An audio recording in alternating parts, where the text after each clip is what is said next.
Two.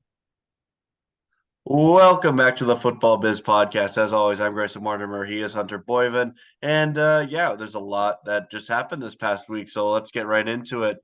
Starting with some transfer news, we got two major ones that I think we'll focus on. The first one is Joao Felix getting a loan from Atletico Madrid to Chelsea. The other one is Wout Weghorst going from canceling his loan with Besiktas, going back to Burnley, and then subsequently getting loaned to Manchester United. What do you think about these two transfers? Let's before the game yesterday, I think the Joao Felix one was pretty interesting. Um, I guess it would be kind of what they need, but at the same time, not because he's not an out and out striker, and that's really what they kind of need. He's kind of like a Kai Havertz in that way. But I saw they were playing both of them up front the other yesterday. Um, Again, let's pretend that yes, it didn't happen for a second. I think going forward, it might be a good idea. Should he be playing a full 90 minutes? We've yet to see that, so we'll see that soon. Weghorst to United, I think it's kind of a little bit random. I feel like they're doing pretty well right now, and I don't think they really need him. I think it might be a good sub to use. I don't really see the point in that transfer, but I'm not a manager. I think Ten Hag knows what he's doing now, so see what happens with that. Yeah, fair enough. I'll go with Whitehorse first because I think there's more to talk about with the other one. Whitehorse, I think, is actually out of the two the one that's a little more sensible. United don't really have that depth at forward because past Rashford and Martial, there isn't really much there. And Rashford could also play out left. So if they, use Martial and he goes down, unless you want to put Rashford central, which I think doesn't hinder them, but at the same time you got to find somebody to go left, and that's another position where there isn't the most depth in United, especially with Jadon Sancho not being fit. Um, it's one that I think is understandable because then you can put Rashford left, and then if Martial wants to take a breather or if they need some rotation, I think Veghorst will get a good run in, and I think he'll score a few goals. That team is flowing very nicely right now, and yeah, I don't see why he can't put in a few.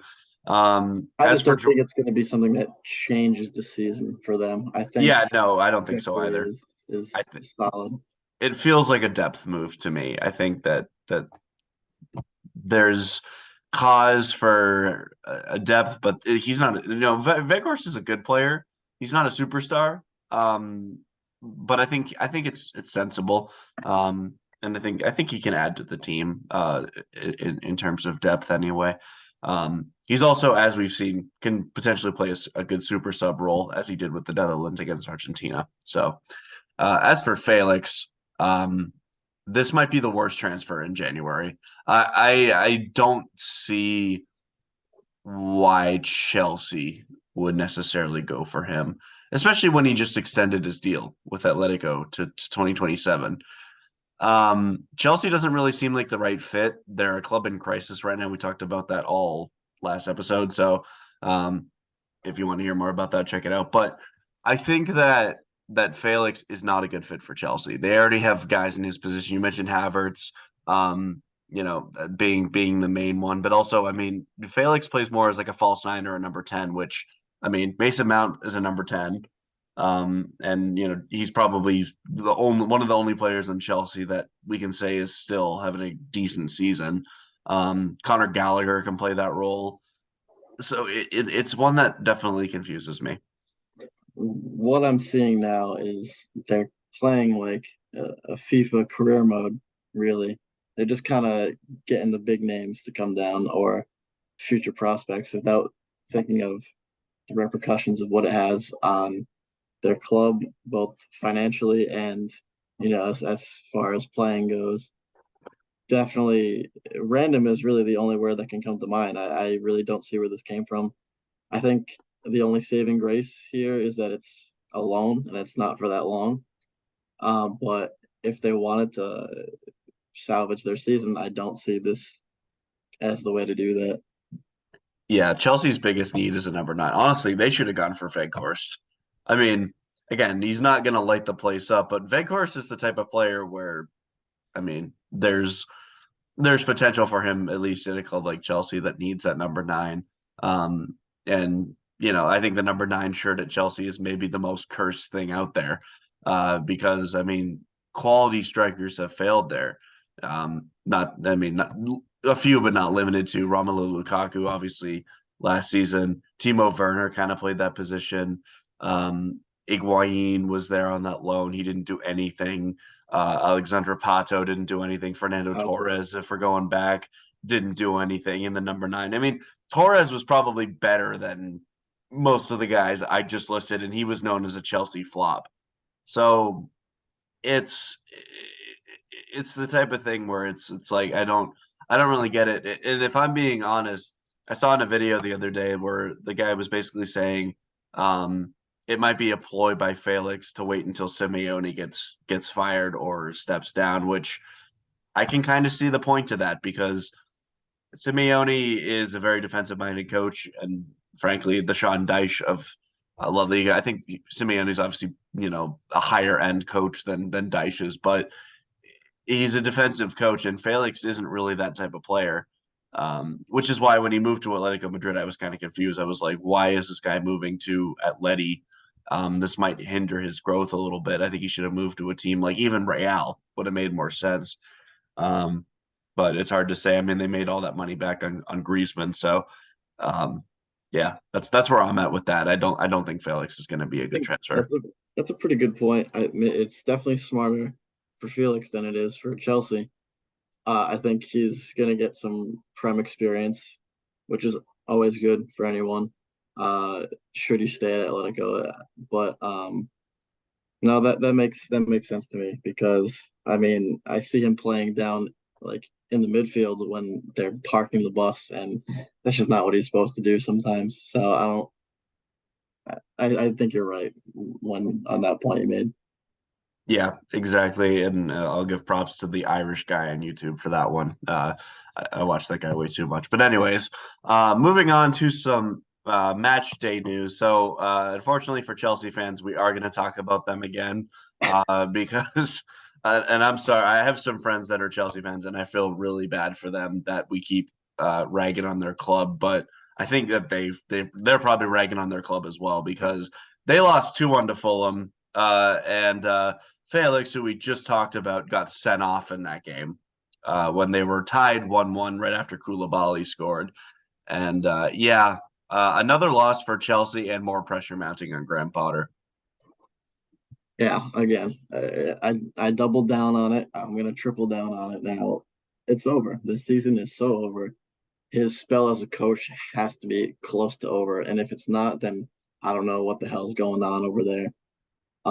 Like I alluded to when we were talking about the transfer news, pretending the game didn't happen. Now we can say the game did happen, and Joao Felix's debut was one of the greatest things I've ever seen.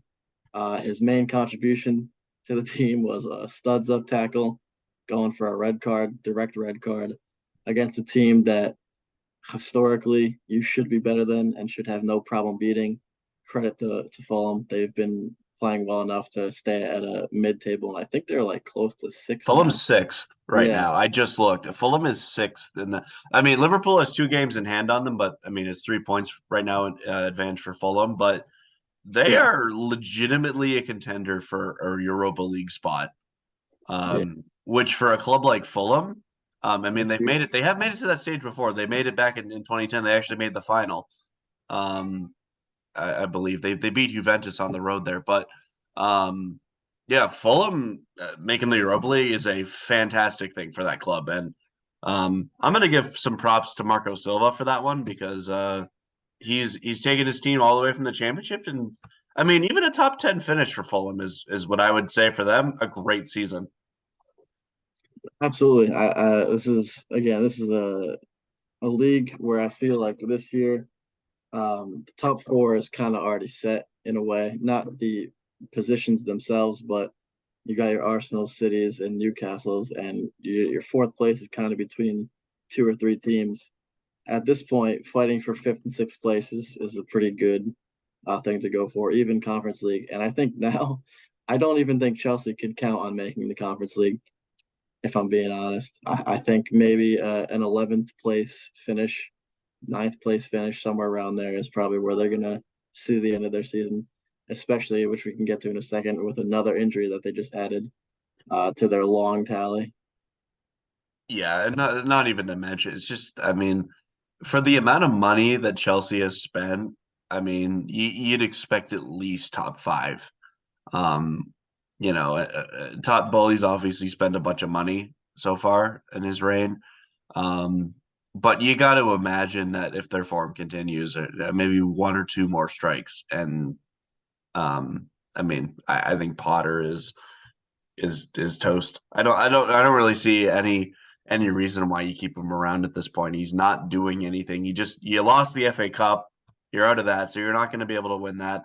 Um, they're out of the League Cup, so Chelsea will not win a trophy this year, unless they somehow go on a miraculous run in the Champions League. But even then, their next three games are against Palace, Liverpool, and at Fulham.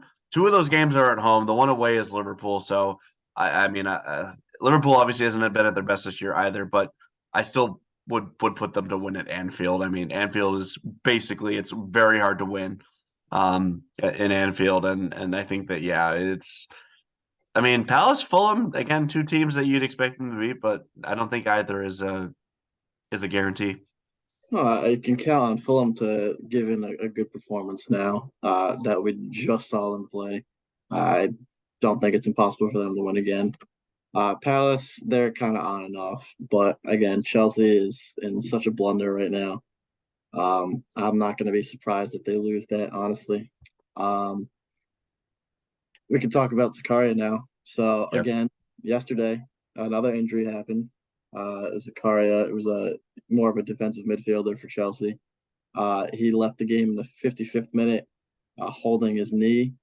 Not sure of the severity of it, but we can just assume that that's going to be close to season long, or at least half of the rest of the season. Um, exactly what they don't need right now, basically.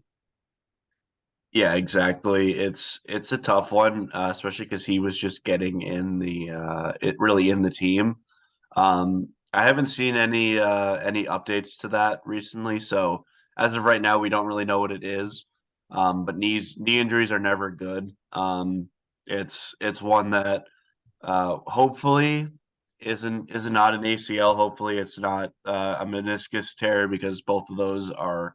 I mean, you're looking at anywhere from 6 months to a year, uh, maybe even onward than that, depending on the severity. But um, for Zakaria's sake, hopefully it's just like a sprain or a pull or something like that.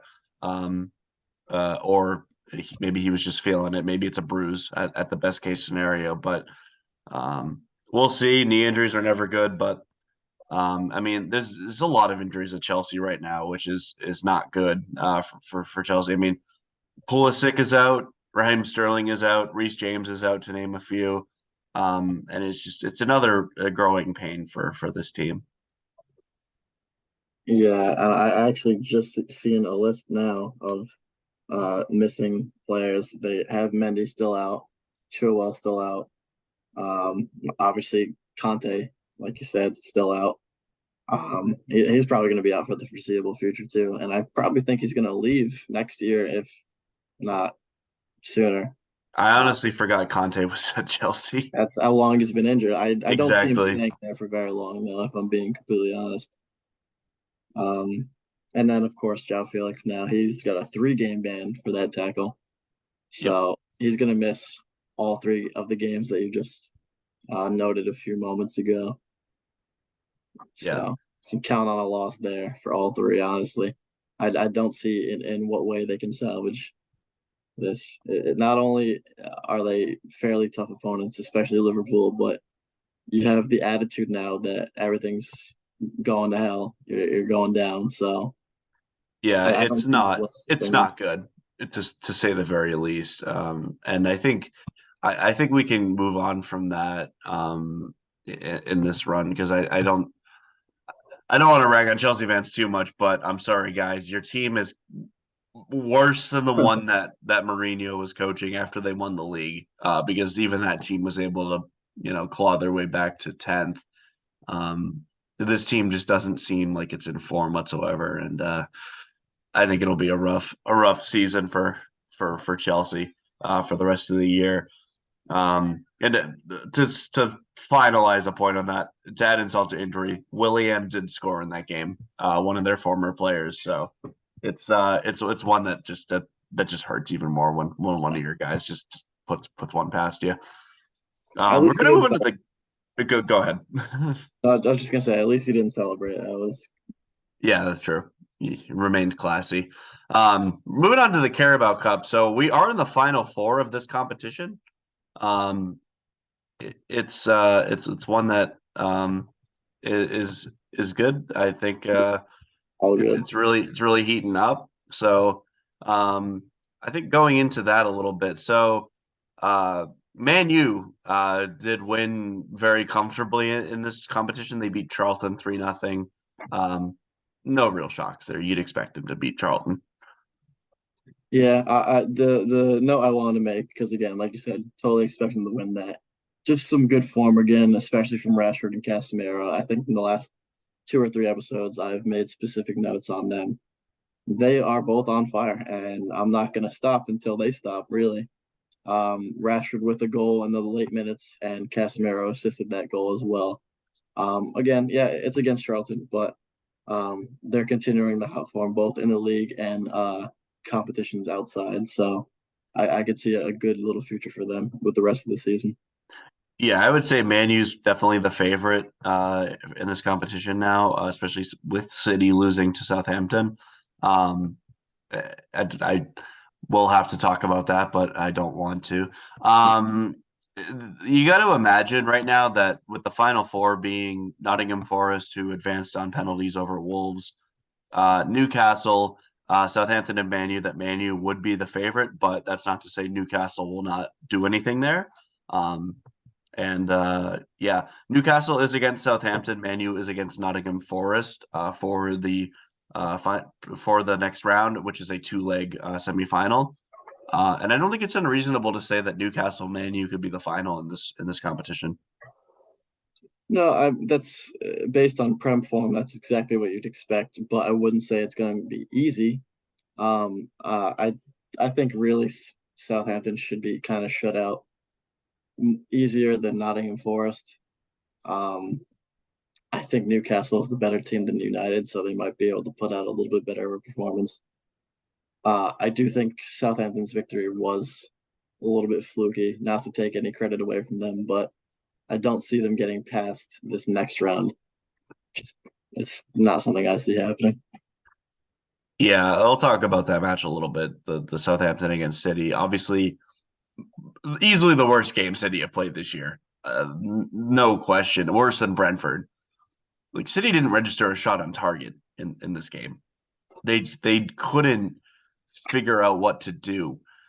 And I don't know what that's down to because obviously it was a more of a B tier squad, but even then, there were still players in there like Gundogan, Grealish, guys that should be getting the job done, and they just couldn't.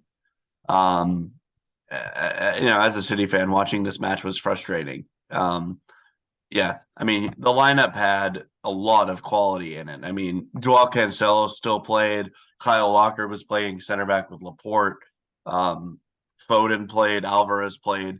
Calvin Phillips, Gundogan. Like that lineup should still be enough to get you through. And they couldn't register a shot on target on one of the worst defenses, if not the worst defense in the league this year. Um, so absolutely shocking performance from Man City. And honestly, their run of form hasn't been fantastic. If they really want to make some noise in Europe or the Prem, they're going to have to pick it up. Yeah, I see this a lot with teams in cups like this. Maybe they don't find it as serious as they should, or maybe they took Southampton as a poor opponent, so they didn't have to go all out. But this isn't just a City thing. I do see this a lot, and I think that's Southampton wanting it more. I think it would obviously help them a lot more in the long run. Winning this cup wouldn't really do much for City, which I understand, and it would mean a lot more for Southampton. But still, you're top five team right now, and you're probably top three. You should be expected to win a game against a 20th place team, regardless of the fact that it's a Carabao Cup. Yeah, and it was a bad performance to say the least. And I hope that whatever Guardiola conjures up next for the next game that he's able to turn it around. But um, I'm gonna hope Newcastle, Southampton, or Nottingham win this cup. I really don't want Man U to win it. Um, so I'll be pulling for them in this, but I don't really think there's much else to talk about there. There is one FA Cup match I wanted to touch on quickly. The FA Cup's obviously still a very wide tournament. There's still 32 teams left, or even more so right now with the replays. But obviously, I mean, Newcastle got knocked out by Sheffield Wednesday. That was a huge loss. And Chris Wood has got to be kicking himself because I don't know if you saw that game. Wood missed a sitter. But the other one I wanted to touch on was National League Wrexham, who is famously owned by Ryan Reynolds and Rob McElhenney, two actors, did win over Coventry City in the championship, which this game is kind of a big shock because it's three divisions difference here, and Wrexham are going on. So proud of them, and I hope they can go a little farther. That's going to be good for their show if they keep doing that. So good for them. Yeah, no, it's been a very successful documentary thus far, and they are making more seasons. So, This is yeah, going to that for sure. yeah. Oh, it definitely will. And Coventry City have got to be kicking themselves right now. I mean, to be fair, the game was 4-1 for Wrexham, and Coventry did manage to bring it to 4-3, but just wasn't enough in the end. And then obviously Man City did beat Chelsea 4-0 in the FA Cup as well. So at least they're still in that competition. But they get to face Arsenal next, so great. But moving on to La Liga, there was a few matches over the weekend. The first big one being Barcelona against Atletico Madrid. Atletico Madrid haven't been their usual defensive self this year. They lost 1-0. Yeah, I think this is more important for Barca than it was for Atletico. They didn't play with Joao Felix, obviously, so that's one big major loss that they had there. Before this game, it was 38-38 on points as far as top two go for Barca and Madrid. It wasn't a pretty victory, as we saw at the very end. We could talk about that in a second.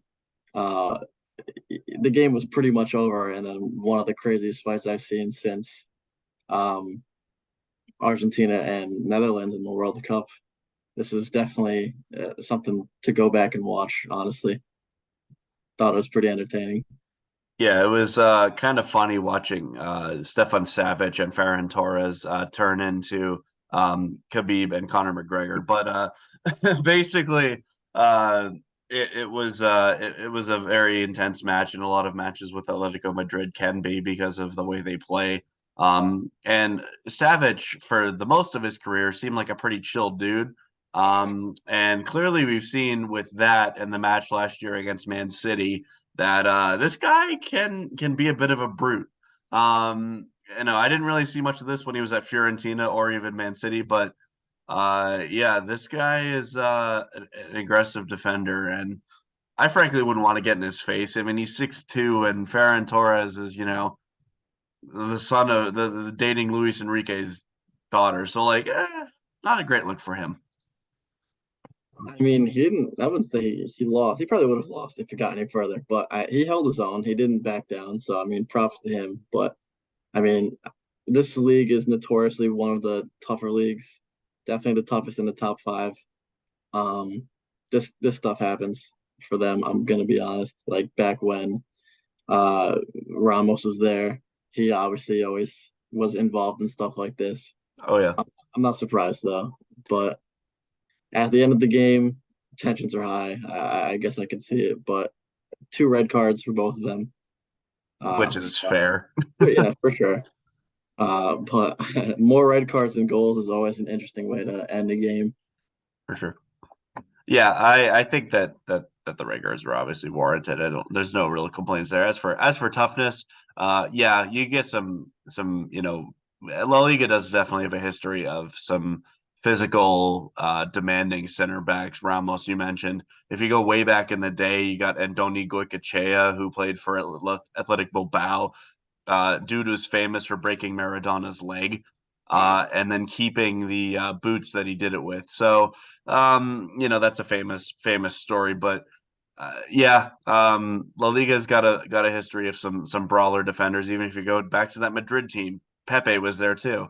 Um, I can only imagine what it was like going up against those two when realizing either one could break your leg. But yeah, La Liga's got that physicality, but yeah, you never want to see a fight break out. But yeah, if I was betting on this, my money definitely would have been on Savage. Moving on to the other big game in that Real Madrid did lose 2-1 to Villarreal in kind of a shocking result. And really not a great week for me or teams I support because obviously Man City getting tossed out of the Carabao was a tough one, but then Madrid losing to Villarreal also sucked. So yeah, not my best week.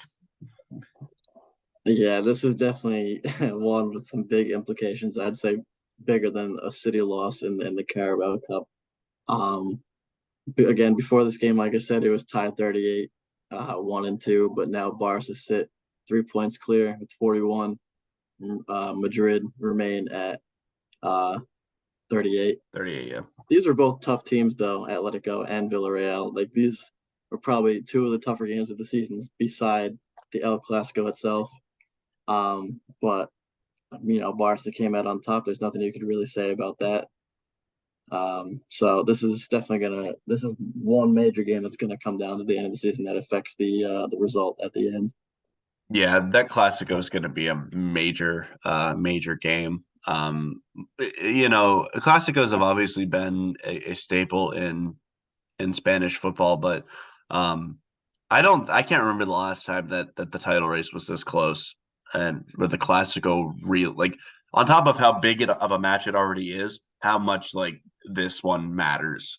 The first one was big. Madrid got the win there. It's Barca's only loss in the year thus far. Um, but yeah, I mean, Barcelona is really going to be trying to win this title because if they do, then the amount of money that'll bring in for them is massive. They need, Um, and yeah, they need it. And even if they did win, they're still going to be in financial jeopardy. But um, it's a Classico that's going to have a lot of implications on the league title, and hopefully Madrid can win that, but we'll see. Um, as for the Spanish Cup, which also was played in Saudi Arabia, Ronaldo actually showed up to Madrid's training to watch them. But so that's going to be another Classico there because Madrid and Barca both advanced on penalties past Valencia and Betis, respectively. And that match will be played on January 15th in Saudi Arabia as well. yeah, I managed to catch the Barca game against Betis yesterday. It was a pretty good game too, until it came down to penalties. Once it came down to penalties, you could really see the class difference there. Especially when you have Lewandowski going up to the spot. He's never missing that. Unless he's up against Ochoa in the Unless World he's yeah, unless he's playing Cup. for Poland.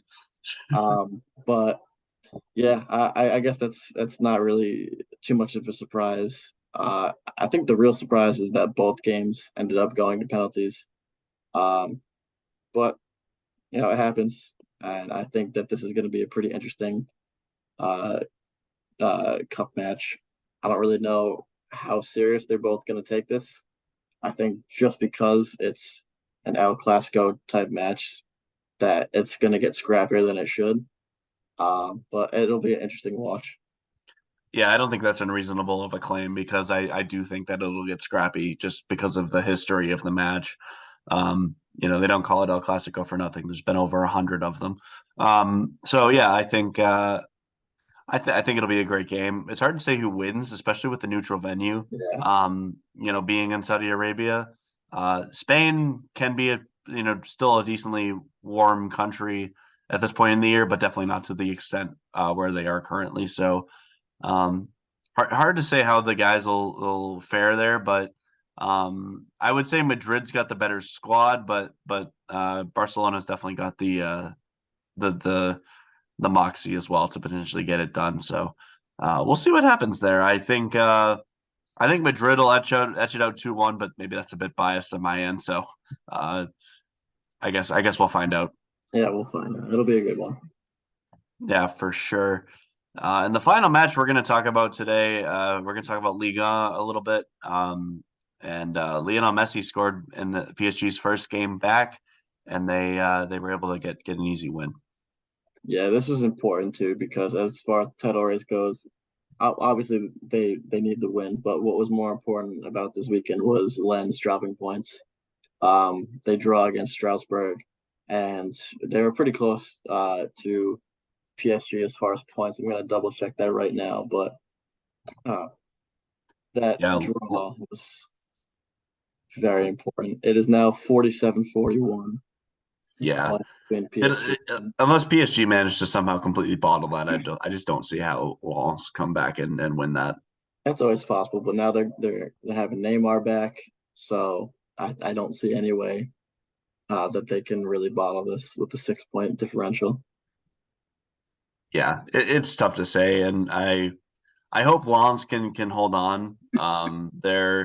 They still are unbeaten in their last five, but they got to be careful of Marseille because Marseille is on a 5 game winning streak right now. So definitely big implications there. Marseille is obviously the more historic club, and I think that they have a big chance at creeping up on Lens and getting that second place.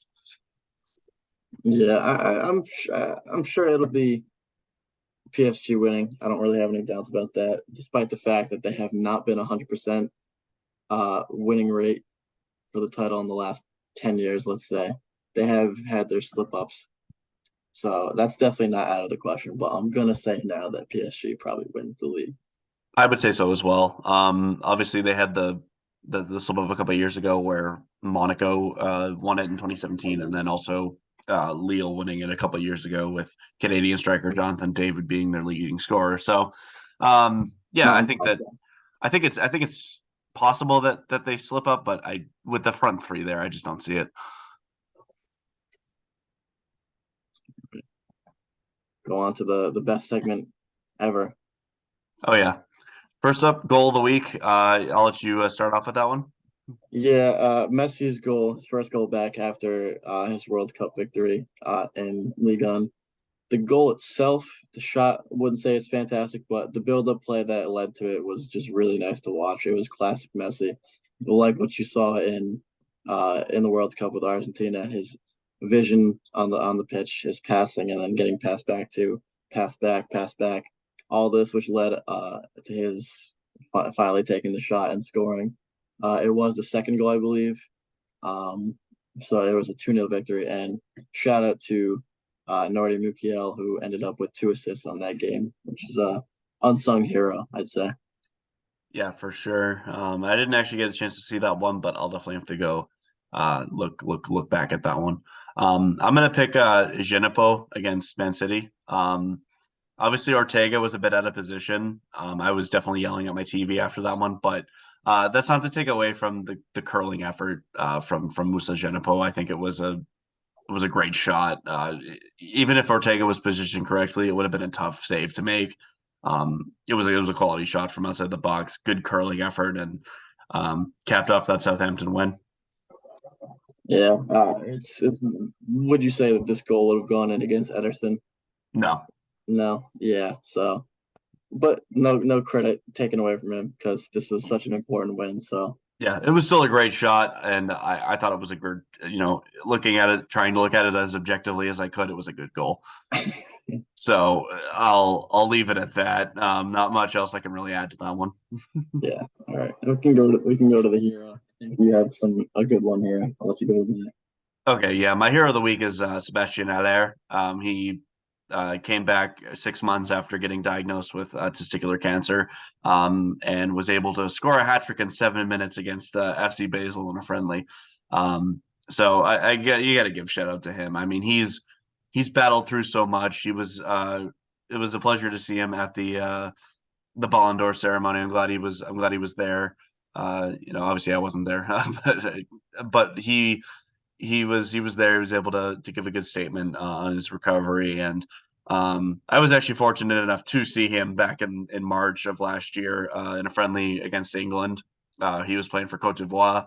Um, but yeah, no, he's been through so much in the past 6 months, and it was an honor to see. It was a pleasure to see him back in the field. I'm really happy for him, and yeah, he's my unsung hero of the week. There's no question for me on that one. It's a good feel good story. I'm happy for him. Of course, as a rival fan, as far as Bayern goes, I can't even disagree with this. It's great to see him back. He's definitely going to be a menace when it comes down to his return in the league. I'm not looking forward to that, but good for him. I'm glad he's doing well, and I'm sure he's going to make an immediate impact as soon as they start up again. I think so. I mean he's going to be slotting into the number nine, and we've seen he's a quality striker. He's did it at Ajax, West Ham. He was kind of considered a flop at West Ham, but even then he wasn't like terrible. He was still Yeah, able to score a few goals. Um, and yeah, I mean he did it for I believe it was Frankfurt back in the day as well. So I think he'll slot right into this Dortmund team, and he'll finish probably with. I hope he finishes around with 10 goals this year. I think he'll uh, do that in the second half of the year. yeah. And just to add another hero of the week for myself, I don't disagree with yours at all, but just to add another one, Danilo on Juventus. This was a 1-0 victory. This is a super important victory because they ended up going a little bit up to second place, only by goal difference. They're tied on 37 points with Milan, but still very important because this, again, is one of the closer races in all the top five leagues. Yeah, And it's going to be one of those that comes down to the last few games. It was in the dying minutes of the game as well. Nothing beautiful, but it was really important against Udinese. And yeah, that's definitely another hero of the week for sure. yeah. Serie A, I would say, is the has been the most open league in the last few years. Obviously, there was the Juventus run where they just kept winning it. But that hasn't been the case the last few years. And right now, yeah, Napoli do have a 7 point lead, but um, that's not to say they won't blow it like they did last year. And yeah, Juventus are up to second. Milan dropped some points over the weekend, so um, definitely big implications there. I really do need to get back into Serie A. I haven't been as into it as I should be, but it's been a great league to follow over the last few seasons with Inter winning it one season, AC Milan winning it the next. So some historic clubs finally getting back into their place. And yeah, Yeah, uh, I'm happy for Danilo. He's a former City and Madrid player, so I'm happy to see him still playing at a high level. He's in his 30s now, so it's getting to that twilight part of his career. But yeah, he scored an 86-minute winner, and I'm very happy for him. all right. And I think our idiot, we had both the same idiot as well as the same honorable mention here. I'll let you take the honorable mention first because it's personal. Yeah, Manchester City.